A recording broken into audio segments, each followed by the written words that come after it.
മാർക്കറ്റിലേക്ക് ഞാൻ ആദ്യമായി വന്ന സമയത്ത് കുറെ ടെലഗ്രാം ഗ്രൂപ്പിലും യൂട്യൂബിലും ഒക്കെ ആയിട്ട് കുറെ സ്റ്റോക്ക് മാർക്കറ്റ് ഇൻവെസ്റ്റ്മെന്റ് മിത്തുകൾ ഉണ്ടായിരുന്നു.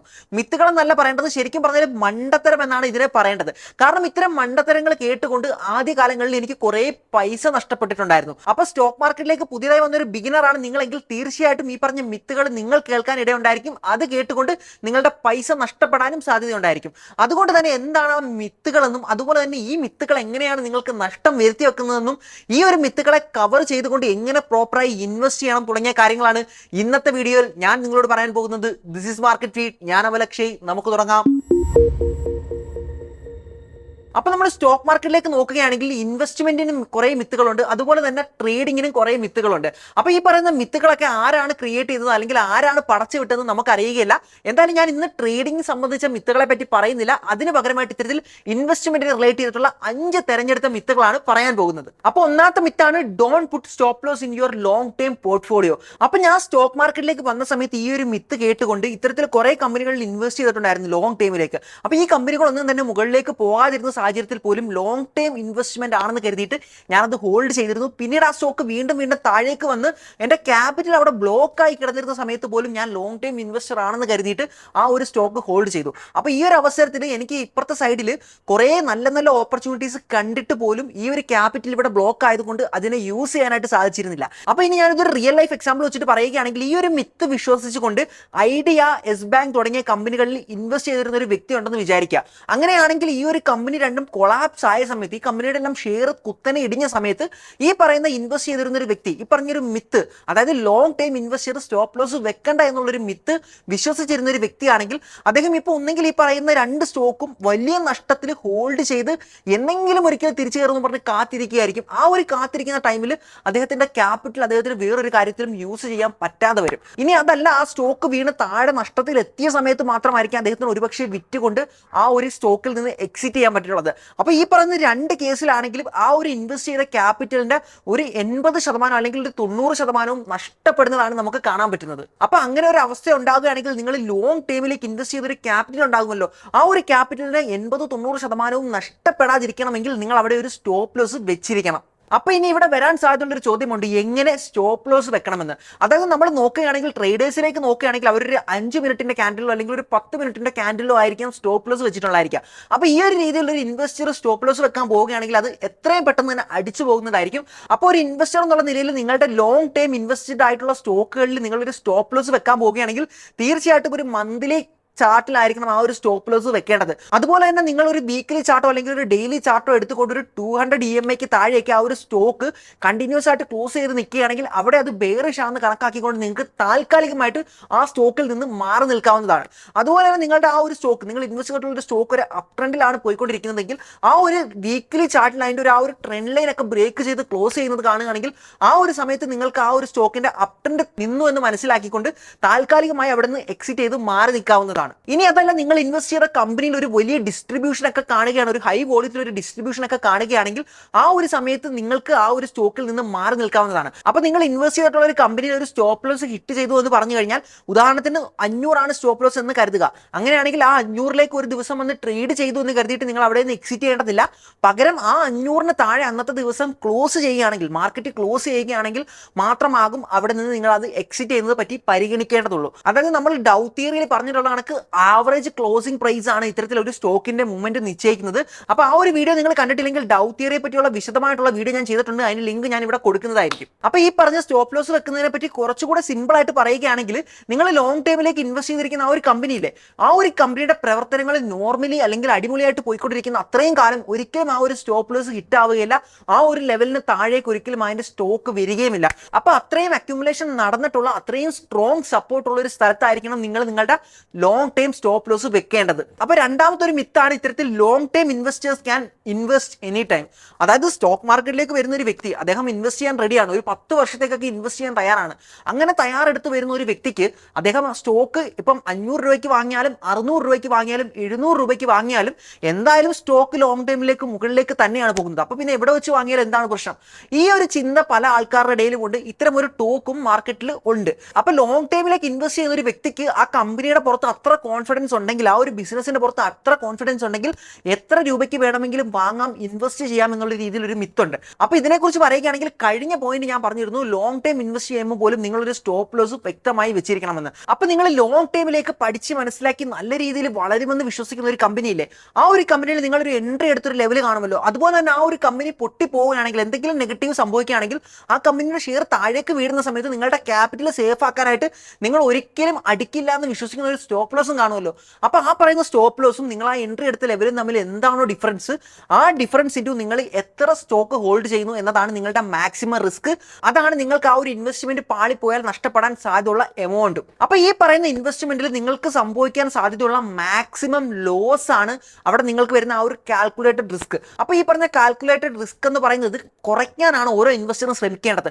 അതായത് നമുക്കറിയാം, നമ്മൾ വെക്കുന്ന സ്റ്റോപ്പ് ലോസ് എന്ന് പറഞ്ഞാൽ നമുക്കറിയാം അത് ഫിക്സഡ് ആണ്.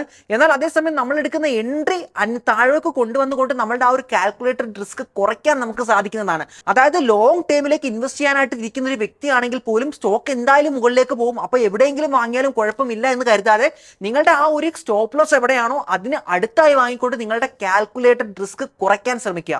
മൂന്നാമത്തെ ഒരു പോയിന്റ് ആണ്, don't put all your eggs in one basket. അതായത് ഇത് വാറൻ ബഫറ്റ് പറഞ്ഞിട്ടുള്ള ഒരു പോയിന്റ് ആണ്. അതായത് നിങ്ങളുടെ കയ്യിൽ കുറച്ച് പൈസ ഉണ്ടെങ്കിൽ നിങ്ങൾ ആ ഒരു പൈസ എല്ലാം കൂടെ കൊണ്ടുപോയിട്ട് ഒരു സ്റ്റോക്കിൽ മാത്രം ഇട്ട് വെക്കരുത്. അങ്ങനെ നിങ്ങൾ ചെയ്യുകയാണെങ്കിൽ ആ ഒരു കമ്പനി പൊട്ടിപ്പോയി കഴിഞ്ഞാൽ നിങ്ങളുടെ മുഴുവൻ പൈസയും വാഷ് ഔട്ടായി പോകുന്നതാണ്. അതുകൊണ്ട് തന്നെ നിങ്ങളുടെ കയ്യിലുള്ള ആ ഒരു പൈസ ഒന്നിലധികം ഒരു 10 100 സ്റ്റോക്കുകളായിട്ട് ഡൈവേഴ്സിഫൈ ചെയ്തിടുക. അങ്ങനെ ചെയ്യുന്നതിലൂടെ 1 2 10 കമ്പനി പൊട്ടിപ്പോയാൽ പോലും ബാക്കി എമൗണ്ട് ബാക്കി കമ്പനികൾ ഗ്രോ ചെയ്തുകൊണ്ട് നിങ്ങൾക്ക് നല്ല രീതിയിലുള്ള റിട്ടേൺ തരുമെന്നത്. അപ്പോൾ ഈ പറഞ്ഞ കാര്യം, don't put all your eggs in one basket എന്ന് പറഞ്ഞ കാര്യം ഒരു മിത്താണെന്ന് നമുക്ക് കണ്ണുപൂട്ടി പറയാൻ പറ്റില്ല. എന്നിരുന്നാൽ പോലും ഇത് ശരിയായ ഒരു ഇൻവെസ്റ്റ്മെന്റ് രീതിയാണെന്ന് നമുക്ക് പറയാൻ സാധിക്കില്ല. അതായത് ഈ പറഞ്ഞ രീതിയിൽ നിങ്ങൾ ഡൈവേഴ്സിഫൈ ചെയ്തുകൊണ്ട് സ്റ്റോക്കിൽ ഇൻവെസ്റ്റ് ചെയ്യുകയാണെങ്കിൽ അവിടെ ഗുണവുമുണ്ട് ദോഷവുമുണ്ട്. ഗുണമെന്ന് പറഞ്ഞാൽ ഞാൻ പറഞ്ഞ കണക്ക് ഇത്തരത്തിൽ നിങ്ങളുടെ ആ ഒരു കുറേ സ്റ്റോക്കുകൾ നശിച്ച് താഴേക്ക് പോയാൽ പോലും ബാക്കിയുള്ള സ്റ്റോക്കുകൾ നിങ്ങൾ സേഫ് ആയിരിക്കും, നിങ്ങളുടെ പോർട്ട്ഫോളിയോയും സേഫ് ആയിരിക്കും. എന്നാൽ അതേ സമയത്ത് തന്നെ നിങ്ങൾക്ക് ആ ഒരു 100 കമ്പനികളെ പറ്റി പഠിക്കാനും ആ ഒരു 100 കമ്പനികളെ ട്രാക്ക് ചെയ്യാനൊക്കെ വളരെ ബുദ്ധിമുട്ടായിരിക്കും. അതുകൊണ്ട് തന്നെ നിങ്ങൾക്ക് അത്രയും കമ്പനികളിലെ ഇൻവെസ്റ്റ്മെന്റിനെ സീരിയസ് ആയിട്ട് ട്രാക്ക് ചെയ്യാൻ വളരെ ബുദ്ധിമുട്ടായിരിക്കും. അതുപോലെ തന്നെ നിങ്ങൾ ഇൻവെസ്റ്റ് ചെയ്തിട്ടുള്ള കുറേ കമ്പനികളിൽ ഏതെങ്കിലും ഒക്കെ നല്ല രീതിയിൽ റാലി നടത്തിയാൽ പോലും നിങ്ങൾക്ക് അതിന്റെ മുഴുവൻ നേട്ടവും ഇവിടെ കിട്ടില്ല. എങ്ങനെയാണോ കുറേ കമ്പനികൾ താഴേക്ക് പോയാൽ പോലും നിങ്ങൾ സേഫ് ആയിരിക്കുന്നത്, അതുപോലെ തന്നെ റിട്ടേൺ വരുന്ന സമയത്ത് നിങ്ങൾക്ക് അതിൽ നിന്ന് വലിയ രീതിയിലുള്ള നേട്ടമൊന്നും ലഭിക്കണമെന്നുമില്ല. അപ്പൊ ഇതൊരു ശരിയായ രീതിയിലുള്ള ഇൻവെസ്റ്റ്മെന്റ് മെത്തേഡ് അല്ല എന്ന് ഞാൻ പറയാനുള്ള റീസൺ എന്താണെന്ന് വെച്ചാൽ, ആൻഡ്രൂ കാർനെഗി പറഞ്ഞിട്ടുള്ളത് ഇത്തരത്തിൽ ഇതിന് വിപരീതമായിട്ടാണ്. അതായത് അദ്ദേഹം പറഞ്ഞ എന്താണെന്ന് വെച്ചാൽ, put your all eggs in one basket and watch the basket carefully. അപ്പോൾ ഇവിടെ അദ്ദേഹം പറയുന്നത് എന്താണെന്ന് വെച്ചാൽ, 100 200 കമ്പനികളിൽ പോയി ഇൻവെസ്റ്റ് ചെയ്യുന്നതിന് പകരം 5 6 10 കമ്പനികളിൽ മാത്രം വൃത്തിയായി സ്റ്റഡി നടത്തിക്കൊണ്ട് അതിനെ നല്ലതുപോലെ ഫോക്കസ് ചെയ്തുകൊണ്ട് അതിൽ മാത്രം ഇൻവെസ്റ്റ് ചെയ്താൽ, അപ്പോൾ ഇങ്ങനെ ഇൻവെസ്റ്റ് ചെയ്യുന്നതിലൂടെ ആ പറഞ്ഞ കുറച്ച് കമ്പനികൾ ആയതുകൊണ്ട് തന്നെ അതിനെ നല്ല രീതിയിൽ ട്രാക്ക് ചെയ്യാനും അതുപോലെ തന്നെ ആ ഒരു കമ്പനികളുടെ നല്ല കാര്യങ്ങൾ മനസ്സിലാക്കാനും ഇൻ കേസ് ആ കമ്പനിയിൽ എന്തെങ്കിലും മോശം സംഭവിച്ചാൽ പോലും പെട്ടെന്ന് അത് മനസ്സിലാക്കിക്കൊണ്ട് അതിൽ നിന്ന് ഇൻവെസ്റ്റ്മെന്റ് മാറ്റാൻ സാധിക്കുമെന്നുമാണ്. അപ്പോൾ ഇങ്ങനെ ചെയ്യുന്നതിലൂടെ നിങ്ങൾ എന്തായാലും വളരെ കുറച്ച് കമ്പനികളിൽ മാത്രമേ ഇൻവെസ്റ്റ് ചെയ്തിട്ടുള്ളൂ. ആ കമ്പനികളിൽ നിങ്ങൾ വ്യക്തമായ സ്റ്റഡീസ് നടത്തിയിട്ടുണ്ട്. അതുകൊണ്ട് തന്നെ നിങ്ങളുടെ ആ ഒരു സ്റ്റഡീസിന്റെ ബലത്തിൽ നിങ്ങൾക്ക് ആ കമ്പനി ഹോൾഡ് ചെയ്യാവുന്നതാണ്. അതുപോലെ തന്നെ ആ കമ്പനി നല്ല രീതിയിൽ റാലി ചെയ്യുകയാണെങ്കിൽ നിങ്ങൾക്ക് അവിടെ നല്ല രീതിയിലുള്ള റിട്ടേൺസ് മറ്റേനെ അപേക്ഷിച്ച് ലഭിക്കുന്നതുമാണ്. അപ്പോൾ പേഴ്സണലി ഇവിടെ എൻ്റെ കേസിലേക്ക് വരികയാണെങ്കിൽ ഞാൻ ഇവിടെ ആൻഡ്രൂ കാർനെഗി പറഞ്ഞതുപോലെ തന്നെ വളരെ കുറച്ച് സ്റ്റോക്കിൽ ഇൻവെസ്റ്റ് ചെയ്തിട്ടുള്ളൂ. അതായത് ഞാൻ വെറും 2 സ്റ്റോക്കുകളിൽ മാത്രമേ ഇൻവെസ്റ്റ് ചെയ്തിട്ടുള്ളൂ. അപ്പോൾ ഇതൊരു മിത്താണോ എന്ന് ചോദിച്ചു കഴിഞ്ഞാൽ ഇവിടെ വാറൻ ബഫറ്റ് പറഞ്ഞത് വളരെ ഇമ്പോർട്ടൻ്റ് ആയിട്ടുള്ളൊരു പോയിന്റ് ആണ്. അതുകൊണ്ട് തന്നെ അതിനെ മിത്തായിട്ട് നമുക്ക് മാറ്റി നിർത്താനും സാധിക്കില്ല. എന്നാൽ ഇന്നത്തെ സാഹചര്യത്തിൽ സ്റ്റോക്ക് മാർക്കറ്റിലേക്ക് പുതിയതായിട്ട് വരുന്ന പല ആൾക്കാരും ഇത് കേട്ടിട്ട് ബ്ലൈൻഡ്ലി പോയിട്ട് കുറേ സ്റ്റോക്കുകളിലേക്ക് ഇൻവെസ്റ്റ് ചെയ്യാറുണ്ട്. അങ്ങനെ എല്ലാ ആൾക്കാരും ചെയ്തു തുടങ്ങിക്കഴിഞ്ഞാൽ വാറൻ ബഫറ്റ് പറഞ്ഞ ഈ ഒരു വാക്ക് പോലും മിത്തായിട്ട് മാറുന്നതാണ്. അപ്പോൾ എനിക്കിവിടെ പറയാനുള്ളത് എന്താണെന്ന് വെച്ചാൽ, നിങ്ങൾ സ്റ്റോക്ക് മാർക്കറ്റിലേക്ക് പുതിയതായിട്ട് വന്നൊരു ബിഗിനറാണ്, ഇൻവെസ്റ്റ് ചെയ്ത് തുടങ്ങുന്ന ഒരു വ്യക്തിയാണെങ്കിൽ നിങ്ങൾക്ക് പഠിക്കാനും ഒക്കെ മനസ്സിലാക്കാനും ഒക്കെ ടൈം ഒരുപാട് ആവശ്യമുണ്ടെങ്കിൽ നിങ്ങൾ നിങ്ങളുടെ പോർട്ട്ഫോളിയോ ഇത്തരത്തിൽ ഡൈവേഴ്സിഫൈ ചെയ്ത് കുറേ സ്റ്റോക്കുകളിലേക്ക് ഇൻവെസ്റ്റ് ചെയ്തോളൂ. അങ്ങനെ ഇൻവെസ്റ്റ് ചെയ്തുകൊണ്ട് ഏതൊക്കെ സ്റ്റോക്ക് മുകളിലേക്ക് പോകുന്നു അതിനുള്ള റീസണും കാര്യങ്ങളൊക്കെ മനസ്സിലാക്കി പഠിക്കാനായിട്ട് ശ്രമിക്കുക. ഇനി അതല്ല, നിങ്ങൾ ഇതെല്ലാം പഠിച്ചു കഴിഞ്ഞതിന് ശേഷം നിങ്ങൾ കുറച്ച് നല്ല രീതിയിൽ ഒരു എക്സ്പേർട്ട് ഇൻവെസ്റ്റർ ആകുന്നു എന്ന് നിങ്ങൾക്ക് തോന്നുന്ന സമയത്ത്, അല്ലെങ്കിൽ നിങ്ങൾ ഇതെല്ലാം മനസ്സിലാക്കിയതിന് ശേഷം നിങ്ങൾക്ക് നിങ്ങളുടെ ആ ഒരു ഇൻവെസ്റ്റ് ചെയ്തിട്ടുള്ള സ്റ്റോക്കുകൾ നല്ല നല്ല സ്റ്റോക്കുകളിലേക്ക് കുറച്ചുകൊണ്ട് ഒരു 5 10 സ്റ്റോക്കിലേക്കായിട്ട് അത് കുറയ്ക്കാവുന്നതാണ്. അപ്പോൾ ഇത്തരത്തിൽ നിങ്ങൾ മാർക്കറ്റിലേക്ക് വരുന്ന സമയത്ത് തന്നെ കുറേ സ്റ്റോക്കുകൾ ഇൻവെസ്റ്റ് ചെയ്തിട്ട് എത്ര നാൾ കഴിഞ്ഞാലും ആ ഒരു പോർട്ട്ഫോളിയോ തന്നെ മെയിൻറ്റെയിൻ ചെയ്യാതിരിക്കുക, ആ ഒരു മിത്ത് വിശ്വസിച്ച് അങ്ങനെ തന്നെ തുടരാതിരിക്കുക. നാലാമത്തെ ഒരു പോയിന്റ് ആണ് percentage gains and percentage losses are equal. അതായത് സ്റ്റോക്ക് മാർക്കറ്റിൽ ഇൻവെസ്റ്റ് ചെയ്യുന്ന ഒരു വ്യക്തിയാണെങ്കിലും ട്രേഡ് ചെയ്യുന്ന ഒരു വ്യക്തിയാണെങ്കിലും ഈ ഒരു പോയിന്റ് അവർക്ക് രണ്ടുപേർക്കും റിലേറ്റ് ചെയ്യാൻ പറ്റുന്നതാണ്.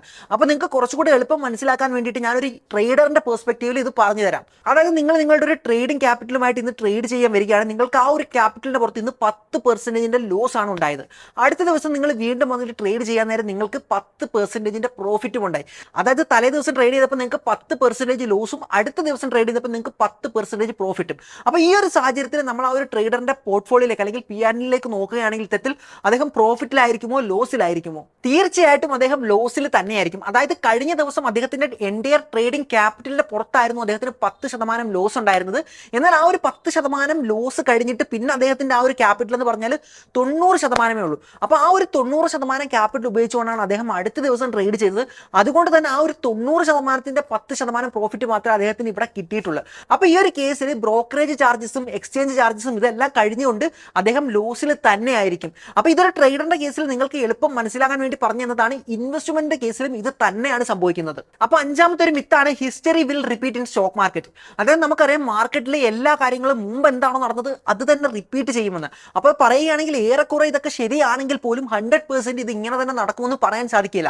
അപ്പോൾ ഒരു എക്സാമ്പിൾ പറയുകയാണെങ്കിൽ കഴിഞ്ഞ ഒരു ബുൾ മാർക്കറ്റിൽ കുറേ സെക്ടറുകളും കുറേ കമ്പനികളും റാലി ചെയ്തിട്ടുണ്ടായിരിക്കും അല്ലേ? എന്നാൽ അടുത്തൊരു ബുൾ മാർക്കറ്റ് വരുന്ന സമയത്ത് അതേ സെക്ടർ തന്നെ അല്ലെങ്കിൽ അതേ കമ്പനികൾ തന്നെ റാലി നടത്തണമെന്നും അതൊരു ലീഡറായിട്ട് മുന്നേറി നിൽക്കണമെന്നും യാതൊരു നിർബന്ധവുമില്ല. അതായത് മുൻകാലങ്ങളിൽ എന്താണോ സ്റ്റോക്ക് മാർക്കറ്റിൽ അല്ലെങ്കിൽ ചാർട്ടിൽ സംഭവിച്ചത് അത് തന്നെ അതുപോലെ 100% റിപ്പീറ്റ് ആകുമെന്ന് പ്രതീക്ഷയോടെ കണ്ണും പൂട്ടിയിട്ട് ഇൻവെസ്റ്റ് ചെയ്യാതിരിക്കുക. കാരണം ഓരോ കാലഘട്ടത്തിലും മാർക്കറ്റിന്റെ സൈക്കിൾ മാറുന്നതനുസരിച്ച് പല കാര്യങ്ങളിലും മാറ്റം വരാനും സാധ്യതയുണ്ട്. അപ്പോൾ സ്റ്റോക്ക് മാർക്കറ്റിലേക്ക് ഇൻവെസ്റ്റ്മെന്റ് ചെയ്യാനായി ആഗ്രഹിക്കുന്ന ബിഗിനേഴ്സിന് വേണ്ടിയിട്ട് അവർക്ക് മനസ്സിലാകുന്ന രീതിയിൽ ചില മിത്തുകളെ എടുത്തു വെച്ചിട്ട് അതിന്റെ ഗുണങ്ങളും ദോഷങ്ങളുമാണ് ഞാൻ ഇവിടെ പറഞ്ഞു തരാൻ ശ്രമിച്ചിട്ടുള്ളത്. അപ്പോൾ ഇതെല്ലാം തന്നെ മനസ്സിലാക്കിക്കൊണ്ട് നിങ്ങൾക്കും ബെറ്ററായ രീതിയിൽ നിങ്ങളുടെ ഇൻവെസ്റ്റ്മെന്റ് ചെയ്യാൻ സാധിക്കുമെന്ന് ഞാൻ വിശ്വസിക്കുന്നു. അപ്പോൾ ഇത്തരം മിത്തുകളെ ഞാൻ എങ്ങനെയാണ് കാണുന്നതെന്ന് ചോദിച്ചു കഴിഞ്ഞാൽ ഇത്തരം മിത്തുകൾ മാർക്കറ്റിലുള്ള എല്ലാ ആളുകൾക്കും അറിയാവുന്നതാണ്. അപ്പോൾ ഇത്തരം മിത്തുകളെ ഫോളോ ചെയ്ത് കഴിഞ്ഞാൽ നമുക്ക് അതിൽ നിന്ന് വലിയ നേട്ടമൊന്നും ഉണ്ടാകുമെന്ന് ഞാൻ പേഴ്സണലി വിശ്വസിക്കുന്നില്ല.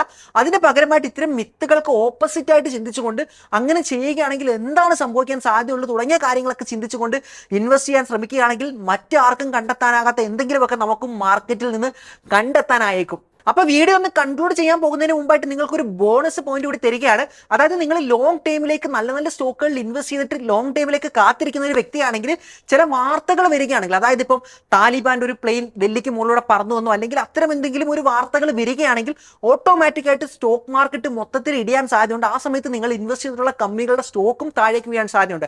എന്നാലും മനസ്സിലാക്കേണ്ട ഒരു കാര്യം, ഇത്തരം വാർത്തകളുടെ മാത്രം അടിസ്ഥാനത്തിലുള്ള ഒരു പാനിക് സെല്ലിംഗ് ആയിരിക്കും അവിടെ നടക്കുന്നത്. എന്നാൽ ആ ഒരു സിറ്റുവേഷൻ സോൾവ് ആയി കഴിഞ്ഞാൽ തീർച്ചയായിട്ടും ആ സ്റ്റോക്കുകളെല്ലാം തന്നെ തിരിച്ച് കയറുന്നതായിരിക്കും.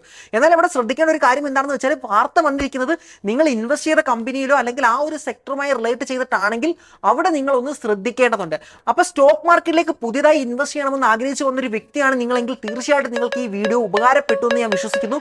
മറ്റൊരു വീഡിയോ കാണുന്നവരേക്കും